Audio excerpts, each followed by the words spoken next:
To the waiver wire. So Rodgers and Cousins are the quarterbacks available in shallow leagues that you could look at.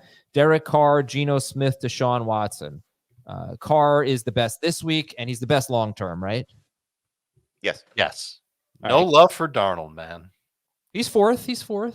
Now, here's what I don't love about Darnold. He's got Houston this week. Yep. And then he's got Green Bay next week, which so far they've done pretty well against Hurts and Richardson. And then he's got the Jets, and then he has a bye. So it's not a great schedule for Darnold. What did he do against the 49ers? Yeah, I mean, well, he pretty much did it all in one play, but he was 19 of 24. I mean, he is completing a very high percentage of passes. 19 of 24, 208 yards, 2 touchdowns. So it feels like we're. Oh, I'm sorry. Yeah, Darnold was a little bit better than that. I'm looking at his week 1 stats. I'm sorry. Yeah. He had 268, 2-1 with 32 rush yards. It's great. It's great. I forget the name. I know that, and maybe he does fall off because it is Sam Darnold, but I'm really impressed with how he's looked so far. All right. So after that, I think we should talk a little bit about Gardner Minshew. Gardner Minshew is 3rd in the NFL in passing yards. He is. I can't run the ball.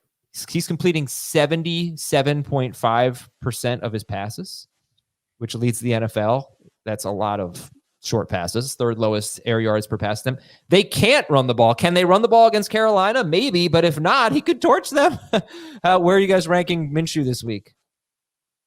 Right around 20. Yeah, he's a QB2.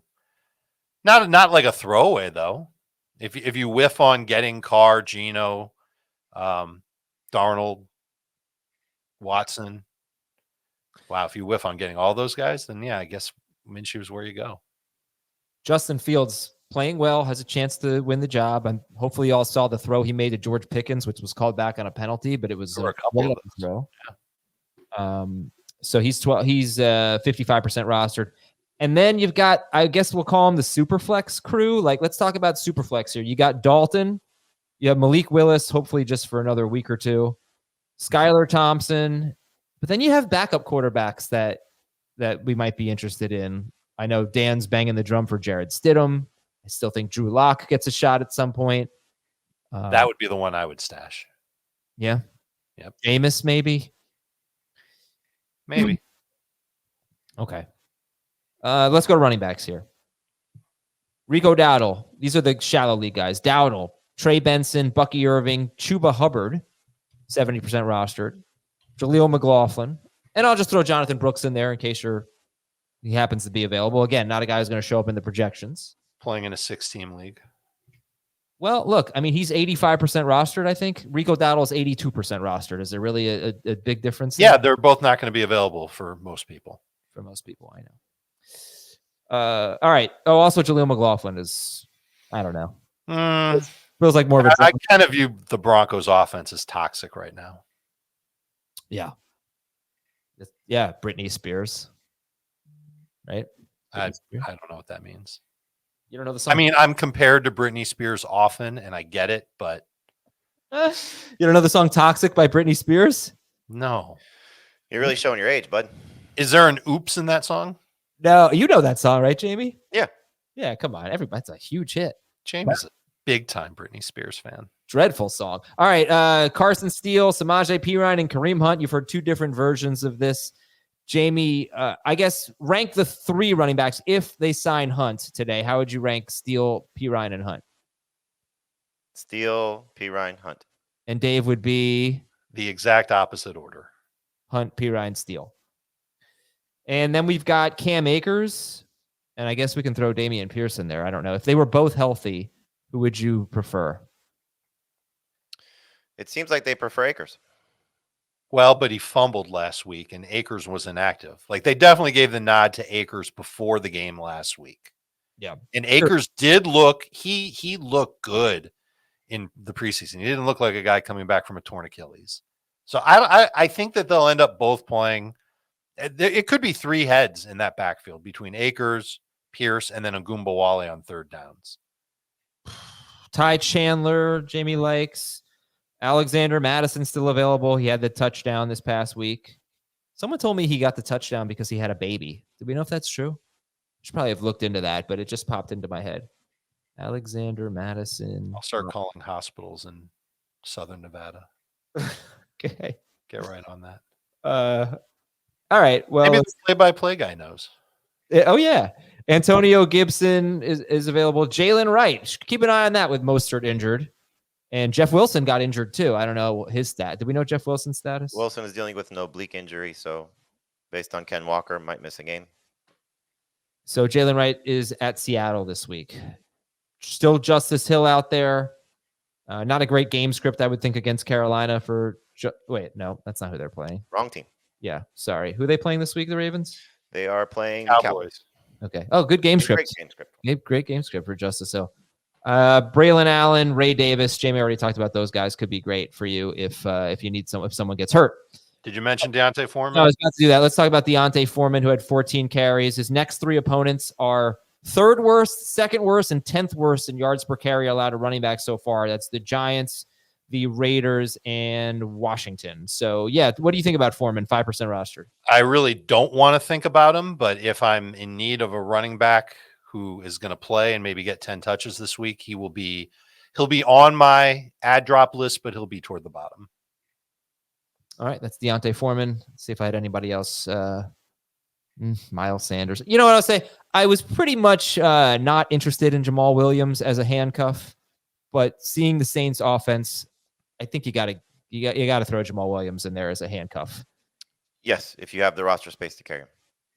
All right, wide receivers. Take a look. A lot of guys available in 70 to 80% of leagues, 84% of leagues. Khalil Shakir, Brandon Cooks, Deontay Johnson, JSN, Jordan Addison, Rashid Shaheed, Roma Dunze, Jerry Jeudy, and then Demarcus Robinson is 66% rostered. It's just above the threshold. Tyler Lockett.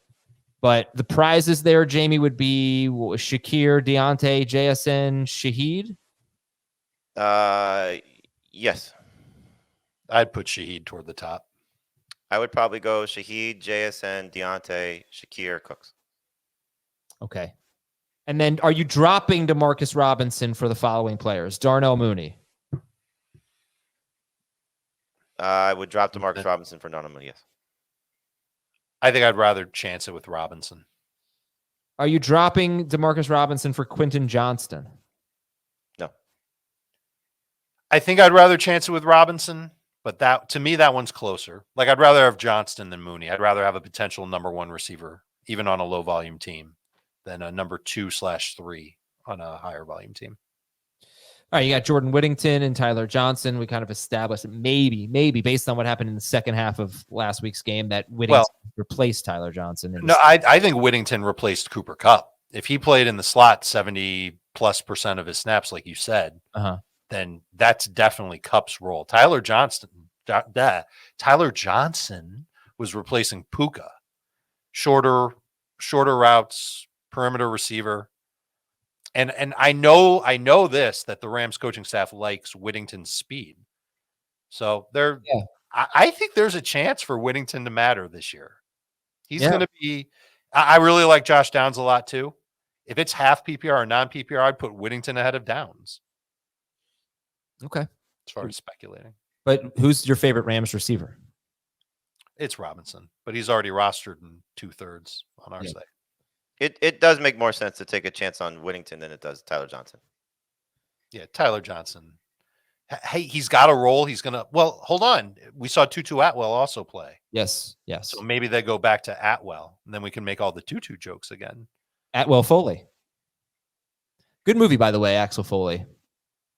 Yeah, I did. I liked it. I didn't see it. And I watched the Ghostbusters Ice one. Did you watch that one? It was awful. It was what? Awful. So the thing is, I was watching it like, this is a bad movie, but I'm still enjoying it.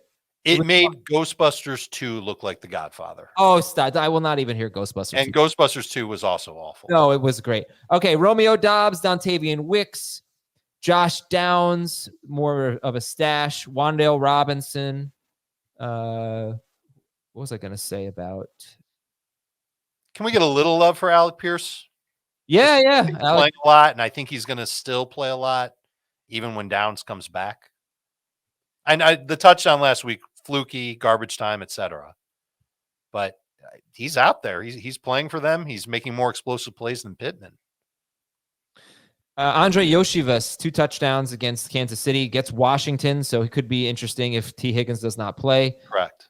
Josh Reynolds has had 93 yards and 45 yards in 2 games for the Broncos. Jalen McMillan, Jalen Naylor, Jamie talked about earlier. Elijah Moore, maybe he can get something done against the Giants. How about Adam Thielen? Is he? Yeah. How about Adam Thielen and Gabe Davis? What do you guys think about those 2 guys? I'd rather have Thielen than Davis. I'd rather have Leggett than both. Leggett? However we're saying it. I got the pronunciation guide. Yeah. Yeah, see what the pronunciation guide says. I thought I heard Leggett say that his last name was Leggett. But Thielen had that monster game last year. Granted, different offense. No Deontay Johnson. No Leggett. Leggett, if I'm saying it right, this is going to be funny if it's not, by the way, is a good stash for sure. But I don't think he had a target last week. He didn't, but I would take my chances with Andy Dalton being better than Bryce Young and helping their first-round pick more so than an aging Adam Thielen. But he's going to help all their receivers. I would hope so. He's going to navigate the pocket better. He'll take more chances downfield. I felt like Bryce Young was kind of rattled in the pocket and moving out too soon. And if Andy Dalton throws a touchdown pass to Adam Thielen, we have to yell bingo because they're like old, you know. They play bingo. Yeah. So you got a pronunciation? Yes, it is pronounced Xavier. Leggett. Xavier Leggett. The capital on the G-E-T-T. And then we've got tight ends. And you could luck into getting David Njoku or Jake Ferguson. Ferguson seems like has a better chance to play. It seems like Ferguson is going to play this week. Njoku has a chance to play this week. Pat Freiermuth, I would be pretty interested in Freiermuth if Russell Wilson would play because Freiermuth's playing a lot. And, I just need them to throw the ball more. And then you got TJ Hawkinson who you could stash. But Hunter Henry at the Jets this week, at San Francisco after that. What are your expectations for Hunter Henry? Do you think he averages 10 PPR fantasy points over the next 3 weeks? Averages? Yeah. Sure. I'll come in under 10. So I'll say no to that because we've got 2 weeks of them. 1 week, it's 3 targets, 2 catches, 18 yards. And then the next week, it's 12 targets, 8 catches, under 9 yards. If it's going to be a competitive game and the Patriots are going to be chasing points, then it would make sense for Henry to get 6, 7 targets at least. And this could be one of those games. We've got Colby Parkinson and Mike Gesicki.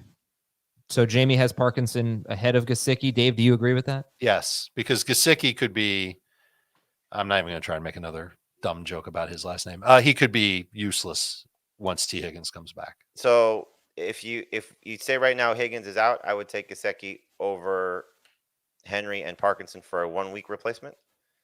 If Higgins is in, then Gesicki's behind these guys just to see what happens on your team. Zach Ertz getting some targets. Yeah. At Cincinnati this week. Took a step forward in week 2. It's good to see. And then Brenton Strange had 6 targets. Already. My gosh. Yeah. Well, it doesn't matter because Jaden Daniels can't complete a pass past 5 yards. I think he's averaging like, what is his average? It's like air yards per completion. It's like 2.5 yards. Not his ADOT, but his completed air yards. Jaden Daniels. It's crazy. And Brenton Strange had a really good game for the Jaguars. He got a target in the end zone on the last second Hail Mary. And then I said to Jamie, what about Geno Smith? And he was like, LOL, because, Skylar Thompson. But it was nice to see Geno Smith get a lot of targets last week. He had 7 targets, 6 catches for 53 yards, but we're not going. It's not awful. It's not awful, given how Skylar Thompson's probably going to play.